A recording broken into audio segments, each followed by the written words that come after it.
Every day I gotta dominate. Super focused, gotta concentrate. I've been a threat, I intimidate. Now hold up, let me set it straight. They said I couldn't, let me demonstrate. Killing shit, I assassinate. That fake shit can't associate. When I drop a track, that's an earthquake. Hi, I'm Blind, and welcome to me learning about the NBA. Today we're doing a viewer's request to the 1986 Celtics team series.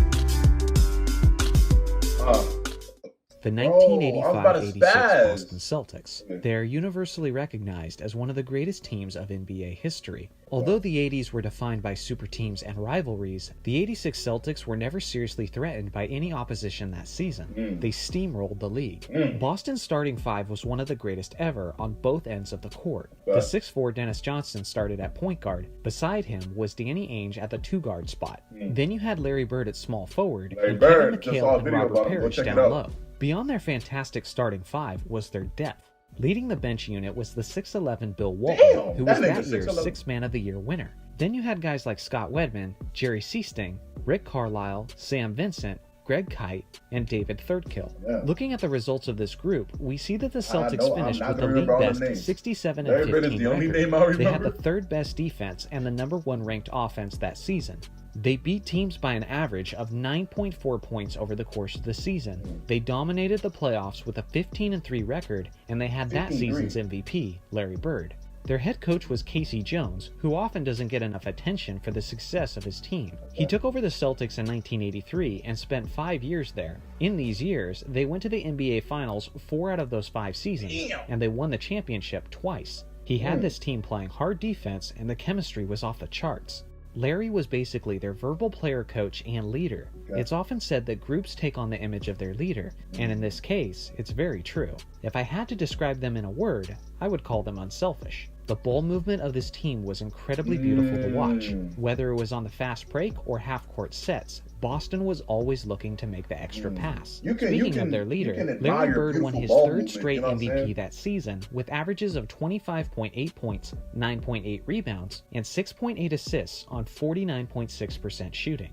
This was... I just need to understand, so how does the decimal come into play with these scores, with these, these stats right here? He said something like 9.8 rebounds. Did he almost get another? What do you mean? What does that mean? 9.8 rebounds. When I hear that, it's like when I hear 9 rebounds, it's like, the person got 9. Is this overall? Maybe it's in the overall thing.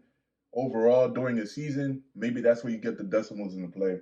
You know what I'm saying? I'm not a mathematician, but maybe it's just, my lack of understanding when it comes to basketball. So please, this is the time where you can actually educate me. Let me know down in the comments down below. What the fuck does these stats mean exactly? You know what I'm saying? Thank you. I appreciate it.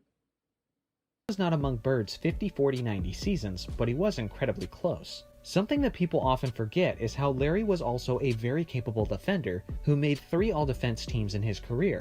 Their consistent second scoring option, Kevin McHale, also had a monster season. He was almost always a sure thing whenever he was in the post and had his back to the basket. He had an incredibly high offensive IQ, some of the best footwork in the game, and amazing length with an incredibly high release point on his shot. When McHale was in the post, his teammates often called it the torture chamber due to the fact that he was so difficult to stop.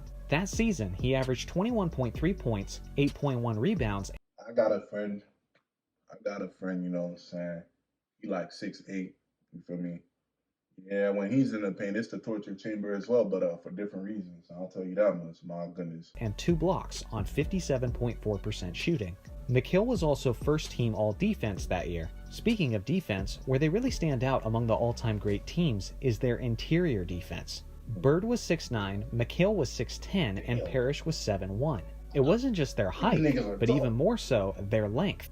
We don't have a recorded wingspan for Parrish, but it looks like it was at least as long as his 7'1" height. McHale, on the other hand, had a freakish 8-foot long wingspan. Assuming that estimate is completely accurate, That would give him the second longest wingspan in NBA history. Coming off the bench was another 6'11" big man, Bill Walton, who averaged 1.3 blocks and only 19 minutes played per game. Between Parrish, McHale, and Walton, you have solid rim protection for all 48 minutes of the game.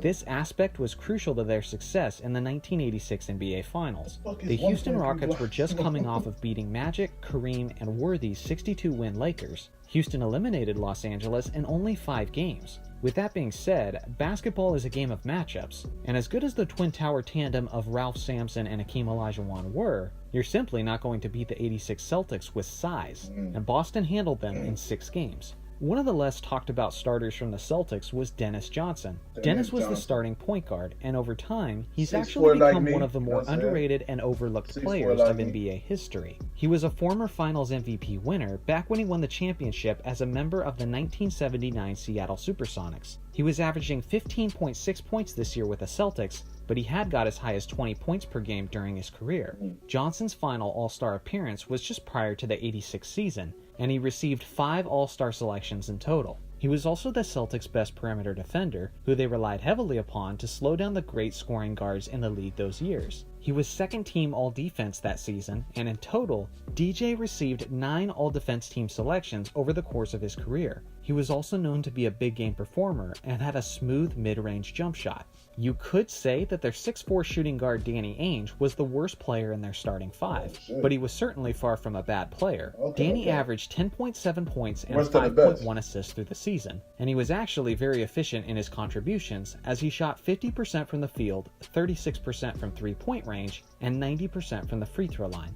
Danny was also incredibly scrappy, he was a big trash talker, and one of the OG floppers of NBA history, which can easily be seen as a negative, but I can tell you as a Lakers fan who watched him play, there were plenty of times where Danny knew how to get under the offensive player's skin and would get the ref to make the crucial calls when they mattered most. It was super frustrating to me, but only because he was good at it. The Celtics were never seriously challenged in that postseason run. Despite a 49 and 63 point performance from Jordan, they swept the Bulls in the first round. After that, they easily handled Dominique and the Hawks in just 5 games. Then they swept Sidney Moncrief and the Bucks in the conference finals. As I mentioned earlier, the Rockets did push them to 6 games in the NBA Finals, but the Celtics got up to an early 3-1 lead, and the series was never really in doubt. What makes the '86 Celtics so dangerous is that they could attack you in so many ways offensively while being so versatile defensively. There isn't another team in NBA history that I could put against the Celtics in a 7-game series where I would feel like the Celtics wouldn't do well against them. On offense, they could run the fast break, but they could also slow it down and run things through the post. They could pick and roll you all day with their bigs. They could punish you from the outside with the all-time great shooting of Larry Bird,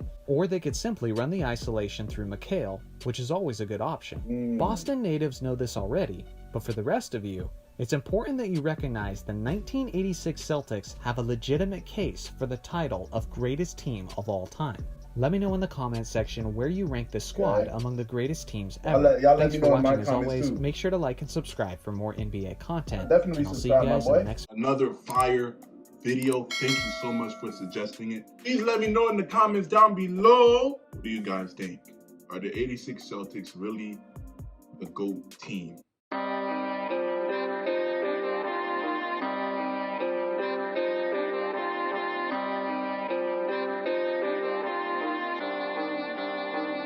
Shit. I'm the one calling the shots. I don't get stuck in the box. Feel like I've been through a lot, holding it down like it's tied to a rock. Everybody y'all talk, they ain't walking that walk. Learned it all on my own. Everything's self-taught. Headshot with the stainless. Blow their mind, now they brainless. Dreams of being on stages. Damn, this shit's outrageous. I can see all of the changes. Everything coming in phases. Last year I was nameless. This year I'm finna be